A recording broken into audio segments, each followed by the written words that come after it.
কলকাতায় RG Kar medical college হাসপাতালের চিকিৎসক ধর্ষণের শিকার হয়েছিলেন। তার মরদেহ দেখেই অনুমান করা গিয়েছিল অভিযোগ উঠেছিল ধর্ষণের পর চিকিৎসককে শ্বাসরোধ করে খুন করা হয়েছিল। এবার তার উপরে কি পরিমাণ নারকীয় অত্যাচার চালানো হয়েছিল তা স্পষ্ট ধরা পড়ল ময়নাতদন্ত রিপোর্টে।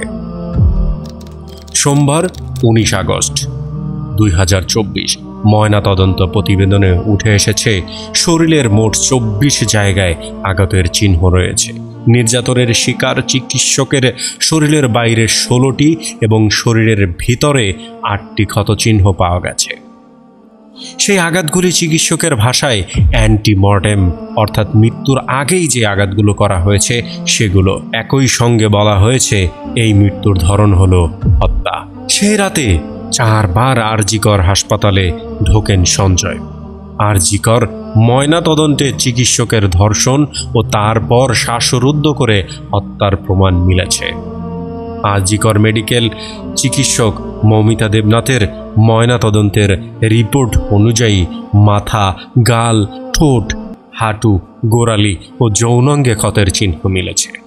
ময়নাতদন্তের প্রতিবেদনে আরও বলা হয়েছে নিহত নারী চিকিৎসকের ফুসফুসে রক্ত জমাট বেঁধেছিল, শরীরের আরও কিছু অংশে রক্ত জমাট বেঁধেছিল, যৌনাঙ্গে জোরপূর্বকভাবে কিছু প্রবেশ করানো হয়েছিল, তারও প্রমাণ মিলেছে। এছাড়া অভিযোগ উঠেছে মৌমিতার দেহে 150 গ্রাম সিমেন্ট মিলেছে। তার পরিবার থেকে কলকাতা হাইকোর্টে যে প্রেসক্রিপশন দায়ের করা হয়েছিল সেখানেও এই বিষয়টি উল্লেখ রয়েছে, তবে ময়নাতদন্তে এটি উল্লেখ করা হয়নি।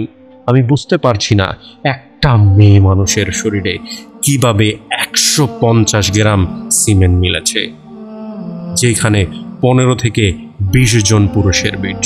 একটা মানুষকে কিভাবে নির্যাতন করলে তার কোনো একটা অঙ্গ প্রত্যঙ্গ নির্যাতন থেকে বাদ যায় না? একটা মানুষকে কতক্ষণ গলা চেপে ধরে রাখলে তার চোখের মণিতে রক্ত জমাট বাঁধে? একটা মানুষকে কতক্ষণ যৌন নির্যাতন করলে মানুষটি ব্যথায় কাতরায় এবং মরে যেতে চায় এবং মারা যায়?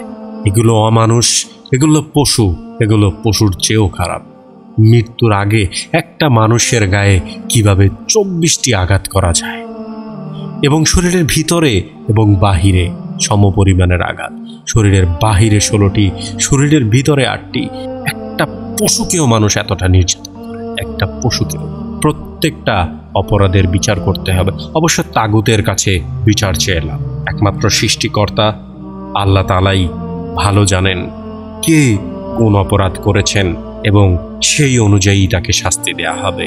And it's true, তাকে দুনিয়াতে এবং আখেরাতে 2 জায়গায় শাস্তি পেতে হবে। চোখে পানি চলে আসে, কিভাবে সম্ভব? তার হাত নাকি চেপে ধরেছিল তার এক কলিগ, মেয়ে colleague, female colleague. How is possible? এটা কিভাবে সম্ভব? কিভাবে একটা মানুষকে এইভাবে মারতে পারে?